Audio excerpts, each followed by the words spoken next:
Supreme court میں chief justice Pakistan قاضی فائز عیسیٰ کی سربراہی میں 5 رکنی لارجر بینچ نے 63A کی تشریح سے متعلق کیس کی سماعت کی۔ سماعت کے دوران چیف جسٹس نے پی ٹی آئی وکیل بیرسٹر علی ظفر پر برہمی کا اظہار کرتے ہوئے کہا کہ آپ آئیں اور ہمیں بے عزت کریں، یہ ہم ہرگز برداشت نہیں کریں گے۔ سماعت کے دوران آج ایک P T I worker Mustafain Kazmi rostrum پر آئے اور کہا کہ یہ 5 رکنی لارجر بینچ غیر آئینی ہے، ہمارے 500 وکیل باہر ہیں، دیکھتے ہیں آپ کیسے ہمارے خلاف فیصلہ دیتے ہیں۔ چیف جسٹس قاضی فائز عیسیٰ کی جانب سے مصطفین کاظمی کو بیٹھنے کی ہدایت کرنے کے باوجود نہ بیٹھنے پر جسٹس قاضی فائز عیسیٰ نے پولیس کو ہدایت کی کہ انہیں باہر نکالیں۔ چیف جسٹس نے پی ٹی آئی کے وکیل بیرسٹر علی ظفر کو مخاطب کرتے ہوئے کہا کہ ججز سے بدتمیزی کا یہ طریقہ اب عام ہو گیا ہے۔ جسٹس جمال مندوخیل نے بیرسٹر علی ظفر سے مکالمہ کرتے ہوئے کہا کہ آپ کے رویے سے جو تھوڑی ہمدردی تھی وہ بھی ختم ہو گئی۔ بعد ازاں عدالت نے کیس کی سماعت کل دن 11:30 بجے تک ملتوی کر دی۔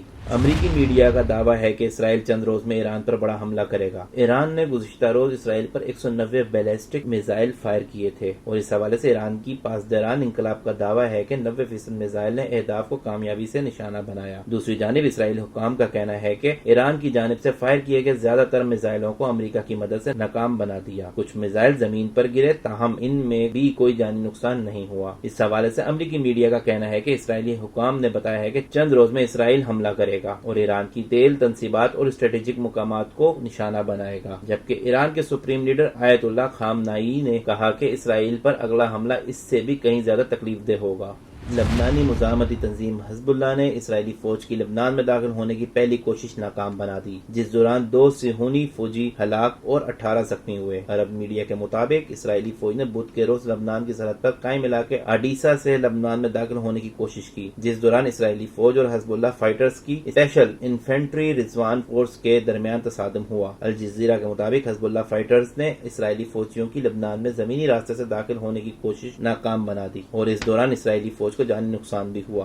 مسلم لیگ نون کے صدر میاں محمد نواز شریف نے آئینی ترمیم کے پیش نظر اپنا لندن جانے کا پروگرام مؤخر کر دیا۔ ذرائع کے مطابق اس سے قبل نواز شریف کا اسی ہفتے لندن جانے کا پروگرام تھا، مگر اب آئینی ترمیم کا معاملہ حل ہونے کے بعد ہی سابق وزیر اعظم لندن اور امریکہ جائیں گے۔ نوبل انعام یافتہ ملالہ یوسفزئی نے غزہ کے متاثرین کے لیے ہنگامی امدادی فنڈ کا اعلان کر دیا۔ سوشل میڈیا پر جاری بیان میں ملالہ یوسفزئی نے کہا کہ وہ غزہ متاثرین کے لیے مزید $3 لاکھ رقم جاری کر رہی ہیں، جو فلسطینی بچوں کے بحالی کے لیے کام کرنے والی انسانی حقوق کی تنظیموں کو دی جائے گی۔ ملالہ کے مطابق فنڈ سے غزہ کے بچوں کے لیے خوراک، صاف پانی اور طبی امداد سمیت دیگر ضروریات کا انتظام کیا جائے گا۔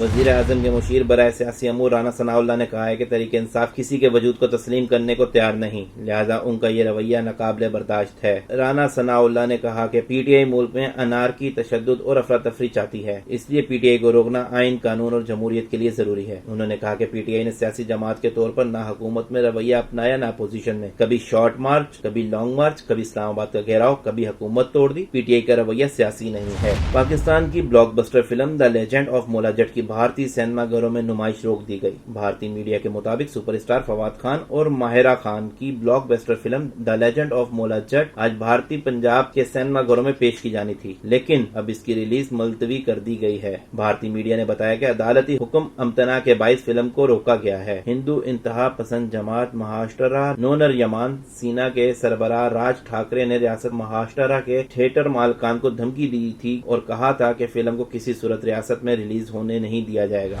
Pakistan white ball cricket team کے کپتان بابر اعظم ایک بار پھر ٹیم کی قیادت سے دستبردار ہو گئے، جس کے بعد ٹیم کی کپتانی کے مضبوط امیدوار کا نام گردش کرنے لگا ہے۔ بابر اعظم نے منگل کی شب پاکستان مینز وائٹ بال کی کپتانی سے استعفیٰ دیا، جسے منظور کر لیا گیا ہے۔ ذرائع کے مطابق بابر کے مستعفی ہونے کے بعد محمد رضوان کپتان کے لیے مضبوط ترین امیدوار ہیں۔ ذرائع کا کہنا ہے کہ ٹیم کی سلیکشن کے لیے محمد رضوان سے مشاورات کرنے کا بھی کہہ دیا گیا ہے۔